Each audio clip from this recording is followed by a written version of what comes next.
আমি একজন বিরিয়ানি লাভার, তাই বিভিন্ন জায়গায় বিরিয়ানি টেস্ট করতে আমার ভালো লাগে।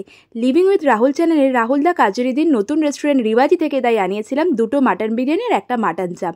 দেখুন, এটা হচ্ছে একটা মাটন বিরিয়ানির কোয়ান্টিটি, যেখানে রয়েছে একটা আলু, ডিম, মাটন এবং রাইসটাও কিন্তু অনেকটা রয়েছে। দেখে তো ভীষণ টেম্পটিং লাগছে, কারণ একদম ঝরা ঝরা রাইস রয়েছে। আর এটা হলো মাটন চাপ, যেটাও কিন্তু দেখতে ভীষণ লোভনীয়। এখানে কিন্তু মাটনের সমস্ত শ্রেডেড পিস রয়েছে উইথ বোন। এবার হচ্ছে বিরিয়ানি টেস্ট করার পালা।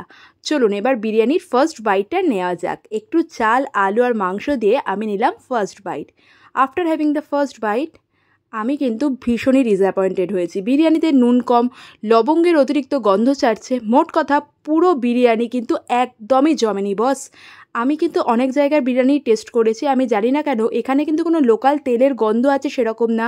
আলু সেদ্ধ হয়েছে, মাটন সেদ্ধ হয়েছে, কিন্তু ওভারঅল যদি হোলসাম বলি, বিরিয়ানিটা কিন্তু খেতে একদমই ভালো না। শুধু আমার নয়, আমার ফ্যামিলির অন্যান্য মেম্বারদেরও কিন্তু এই বিরিয়ানিটা খেতে একদমই ভালো লাগেনি। প্লিজ ভাববেন না আমি কোনো নেগেটিভিটি স্প্রেড করছি। ওনারা যদি ভিডিওটা দেখে থাকেন, আমি বলবো please take it as a customer review. অনেকটাই এক্সপেকটেশন ছিল, আমি কিন্তু জানি না কেন বিরিয়ানিটা আমার একদম ভালো লাগেনি।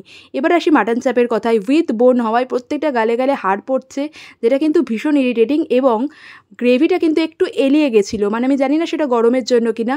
প্যাকেজিং ভীষণ ভালো। আর এই হচ্ছে আমাদের টোটাল বিল 295 টাকা করে এক একটা মাটন বিরিয়ানি, আর মাটন চাপ 235 টাকা। এখানে কিন্তু আমি আমার এক্সপিরিয়েন্স শেয়ার করেছি, আপনার এক্সপিরিয়েন্স অন্যরকমও হতে পারে।